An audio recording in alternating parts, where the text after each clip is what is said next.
शहर बगदाद से कुछ फासले पर एक छोटी सी बस्ती थी, जहां एक बूढ़ा शख्स अपनी आखिरी जिंदगी के दिन गुजार रहा था। वो एक खामोश और आजिज लेकिन दाना इंसान था। उसके 5 बेटे थे। इनमें सबसे बड़ा यूसुफ था, जो एक जमींदार था। यूसुफ पूरे दिन खेतों में मेहनत करता था, जमीन को सेंचता और फसलों की देखभाल करता था।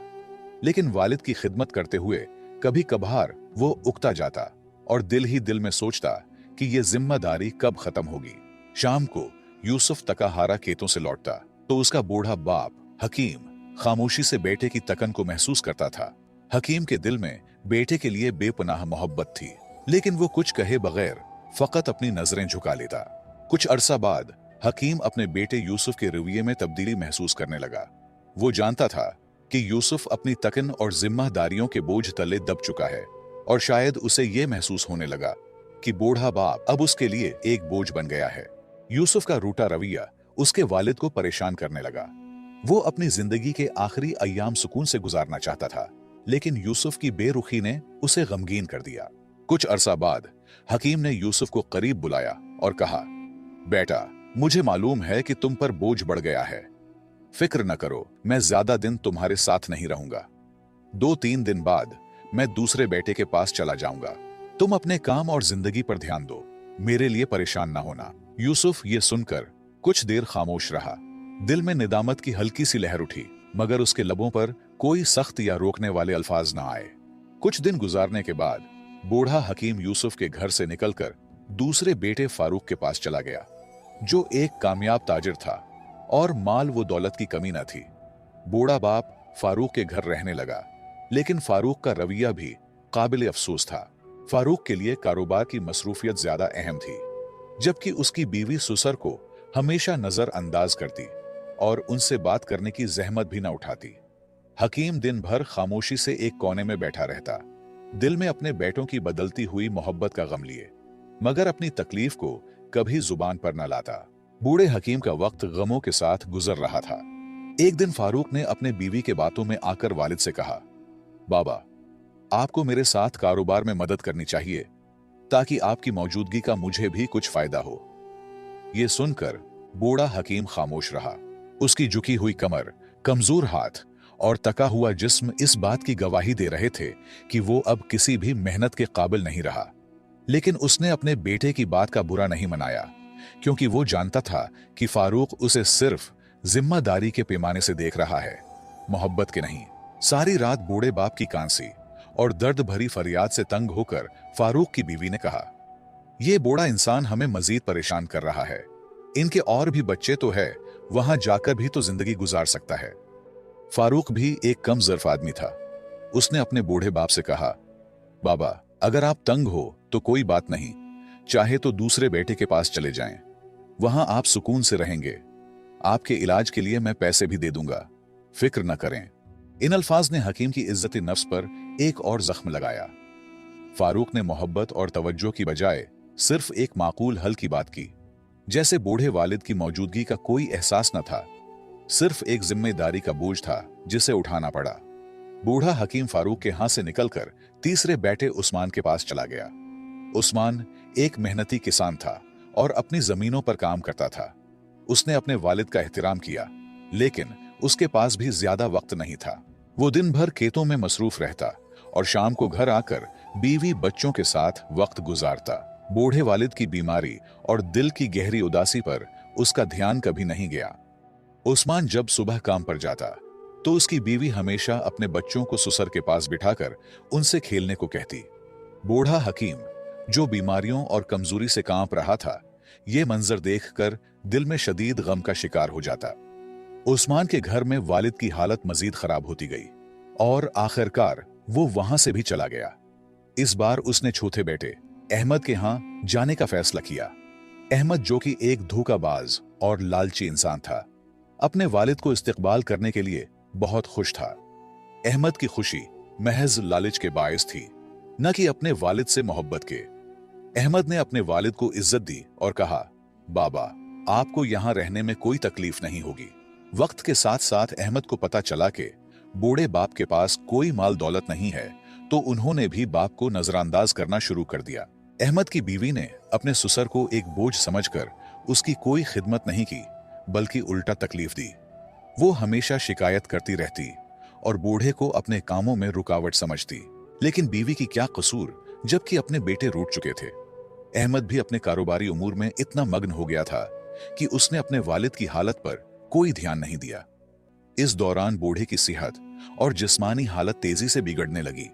आखिरकार एक दिन अहमद ने भी जवाब दे दिया और कहा, बाबा तुम यहां नहीं रह सकते। मेरे पास इतना वक्त नहीं है कि तुम्हें हर वक्त देखूं। तुम्हें कहीं और जाना होगा। इसके बेदर्द अल्फाज पर बूढ़े हकीम ने दिल बर्दाश्ता होकर आखिरी बेटे अब्दुल्ला के यहां जाने का फैसला किया। अब्दुल्ला हकीम का सबसे छोटा और कम उम्र बेटा था, जो एक गरीब और मेहनती शख्स था। दिहाड़ी लगाकर जो पैसे कमाता, इन पैसों से वो अपने बाप के लिए दवाइयां खरीदता और अपने घर का खर्च चलाने की कोशिश करता। उसकी बीवी भी काफी ईमानदार थी, अपने ससुर का दिल से ख्याल रखती थी। वो उनकी बीमारी और बुढ़ापे को समझती थी और हमेशा माँ बाप की तरह उनकी खिदमत में लगी रहती थी। बूढ़े हकीम ने जब अब्दुल्ला और उसकी बीवी की मोहब्बत और एहतराम देखा तो दिल ही दिल में खुश हुआ और बहुत दुआएं देने लगा। वक्त गुजरता गया और हकीम अपने छोटे बेटे के घर में खुशी खुशी जिंदगी गुजारने लगा। उसकी जिंदगी में सुकून और मोहब्बत वापस आई और वो इस बात पर शुक्रगुजार था कि आखिरकार उसे वो इज्जत मिला जिसका वो हमेशा से हकदार था। बिलाखिर हकीम की जिंदगी के आखिरी अय्याम शुरू हो गए और वो शदीद बीमार पड़ गया। अब्दुल्ला अपने बाप की हालत देखकर बेहद गमगीन होता और अक्सर रो पड़ता, क्योंकि वो अपने वालिद को एक बोझ नहीं बल्कि हकीकी मानों में बाप के रुतबे से देखता था। उसके दिल में वालिद की इज्जत और मोहब्बत का समंदर था और वो हर मुमकिन कोशिश करता कि अपने वालिद की खिदमत में कोई कमी न रह जाए। अब्दुल्ला के आंसू और उसकी फिक्र वालिद की जिंदगी के उन आखिरी दिनों में उसके लिए एक तसल्ली और सुकून का बायस बने। हकीम ने अब्दुल्ला की मोहब्बत देखकर उसे अपने करीब बुलाया और बारीक आवाज में कहा, बेटा, मेरे आखिरी दिन करीब हैं। मेरी सांसें अब गिनती की रह गई हैं, लेकिन अल्लाह तुम्हें हमेशा खुश और आबाद रखे, जिस तरह तुमने मेरी खिदमत की और मेरा दिल जीता। अब्दुल्ला ने गमगीन लहजे में जवाब दिया, बाबा, अल्लाह ना करे कि आप हमें छोड़कर चले जाएं। आपके बगैर हम कैसे जी सकेंगे। हकीम ने मुस्कुराते हुए कहा, बेटा, यह तो हक का रास्ता है। हर शय को फना होना है। मुझे भी अपने खालिक हकीकी के पास जाना होगा। अब्दुल्ला ने गमगीन लहजे में कहा, बाबा, क्या आप मुझसे खुश हैं? मैं वो खिदमत नहीं कर सका जिसके आप हकदार थे। मेरी बीवी भी कम अक्ल है, लेकिन अगर आपके दिल में कोई गिला शिकवा है तो हमें जरूर बताएं और अपना गम हल्का कीजिए। हकीम ने गहरी सांस ली और अब्दुल्ला को कहा, बेटा, एक आखिरी बात है जो मैं तुमसे कहना चाहता हूं, और यह एक बड़ी अमानत है। मैंने अपनी जिंदगी में तुम पांचों बेटों का इम्तिहान लिया, लेकिन इस आजमाइश में सिर्फ तुम कामयाब हुए। बेटा, मेरे मरने के बाद तुम बगदाद की फुला गली में जाबिर नाम के एक बूढ़े शख्स के पास जाओ। उसे मेरा नाम लेकर कहना कि हकीम वफात पा चुका है और वो अमानत जो मैंने उसके पास रखी थी वो तुम्हें दे दे। हकीम ने अब्दुल्ला के कंधे पर हाथ रखकर कहा, जो अमानत दे वो तुम्हारे लिए है। उसे अपने बीवी बच्चों की जिंदगी बेहतर बनाने के लिए इस्तेमाल करना। ये मेरा तुम्हारे लिए आखिरी तोहफा होगा, और याद रखना, बाकी बाइयों को कुछ भी ना देना। और बिलाखिर हकीम इस दुनिया से रुखसत हो गया। हकीम की वफात का गम अब्दुल्ला के दिल पर बिजली बनकर गिरा। उसकी आंखें आंसुओं से भरी हुई थीं और दिल में एक बेपनाह खालीपन था। उसकी बीवी भी शिद्दती गम से रोने लगी, क्योंकि उसने हकीम की खिदमत दिल से की थी और उनका एहतराम किया था। अब्दुल्ला ने खुद पर काबू पाते हुए अपने भाइयों को खबर दी और उन्हें जनाजे में शिरकत की दावत दी। सब भाई जो कभी अपने वालिद को बोझ समझते थे, अब जनाजे में शरीक हो गए। अब्दुल्ला, जो हमेशा ईमानदारी और मोहब्बत का पैकर रहा, ने भाइयों से कहा, बाबा जान ने मुझे एक अमानत सौंपी थी। मुझे यकीन है कि वो कोई कीमती खजाना होगा, लेकिन इसमें सब भाइयों का हक है। हालांकि बाबा ने उसे सिर्फ मेरे लिए वसीयत की थी। भाई, जो दिल में कहीं ना कहीं लालच रखते थे, फौरन बोले, अब्दुल्ला, जाओ और अमानत ले आओ। फिर उसे हम पांचों भाइयों में तकसीम कर देना, ताकि सबको बराबर हिस्सा मिले। अब्दुल्ला ने ठीक वैसा ही किया जैसा उसने कहा था। वो बगदाद जाकर अमानत ले आया। जब उसने संदूक खोला तो वो हैरत में पड़ गया। संदूक में बगदाद के मशहूर बाजार के कई कीमती दुकानों के कागजात, जवाहरात जो उसकी मां के थे, और बहुत सी अशरफियां मौजूद थीं। अब्दुल्ला ने अपनी दियानतदारी का सबूत देते हुए सब भाइयों को उनका हक दिया और खुद अपने हिस्से पर किनायत की। जिंदगी एक बार फिर बाप के साये के बगैर चलने लगी, लेकिन वक्त ने जल्द ही अपनी हकीकत दिखा दी। चंद माह बाद बड़े भाइयों में से एक अपने कारोबार में बुरी तरह फंस गया। गैर जिम्मेदारी और गलत फैसलों के बायस वो कर्ज में डूबता चला गया।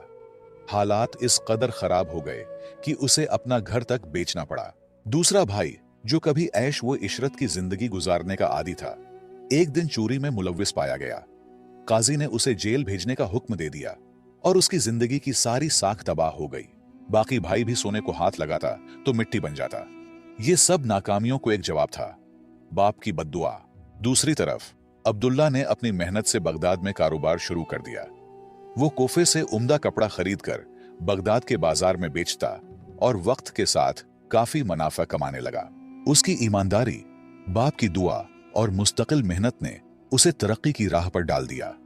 यहां तक कि वो अपने बाकी भाइयों की फिरोख्त करदा दुकानें खरीदने लगा और आहिस्ता आहिस्ता पूरे बाजार का वाहिद मालिक बन गया। जो भाई कभी खुद को दौलतमंद समझते थे, अब वक्त के मारे हुए अब्दुल्ला के दर पर सवाल करने आ गए। अब्दुल्ला, जो एक रहम दिल और मुशफिक इंसान था, उनकी मदद करता और उन्हें खाली हाथ वापस न जाने देता। उसका यह रवैया उसके वालिद की सिखाई हुई अखलाकियात का अक्खास था। फिर वो दिन आया जब अब्दुल्ला ने बगदाद के तरक्की याफ्ता इलाके में एक बड़ा घर खरीदा और अपनी बीवी और बच्चों के साथ एक खुशहाल जिंदगी गुजारने लगा। वो जिंदगी के उस मोड़ पर भी अपने वालिद की दुआओं और तालीमात को नहीं भूला। एक दिन वो अपने वालिद की कब्र पर फातिहा पढ़ने गया। कब्र के सामने खड़े होकर उसने कहा, बाबा, आपकी दुआओं ने मुझे बगदाद का अमीर बना दिया, लेकिन आपके साये की महरूमी ने मुझे गमगीन कर दिया। अल्लाह ताला आपको जन्नत में आला मकाम अता फरमाए। मुअज़्ज़ज़ दोस्तों, इस कहानी से हमें 3 कीमती असबाक मिलते हैं। नंबर 1, वालिदैन की जिम्मेदारी है कि वो अपने बच्चों की बेहतरीन तरबियत करें ताकि वो बाद में न सिर्फ उनका सहारा बने बल्कि जिंदगी की मुश्किलात का सामना भी हिकमत और सब्र से कर सकें। नंबर 2, एक बेटे के तौर पर वालिदैन को कभी बोझ न समझे, क्योंकि वक्त का पहिया घूमता है और कल आप खुद इसी मकाम पर हो सकते हैं जहां वालिदैन आपसे मोहब्बत और तवज्जो की उम्मीद करते थे। नंबर 3, वालिदैन के साथ मोहब्बत, इज्जत और अच्छा रवैया इख्तियार करना न सिर्फ आपके मुस्तकबिल को रोशन करता है बल्कि आखिरत में भी बेशुमार इनामात का बायस बनता है। वालिद चाहे जैसे भी हो, उनकी खिदमत बेटे का फर्ज है, क्योंकि उनकी दुआएं ही आपकी जिंदगी का सबसे बड़ा सरमाया हैं। मुझे उम्मीद है आपने इस कहानी से बहुत कुछ सीखा होगा। अगर आपको यह सबक आमूज कहानी पसंद आई हो और आपको मजीद पुरानी और नसीहत आमेज कहानियां सुनना पसंद है तो हमारे चैनल शाज़ेब फैमिली व्लॉग को ज़रूर सब्सक्राइब करें और दोस्तों के साथ शेयर, लाइक और सब्सक्राइब करें। आपकी ताउन का बहुत बहुत शुक्रिया। आपकी राय हमारे लिए बाइज़ नुसरत है।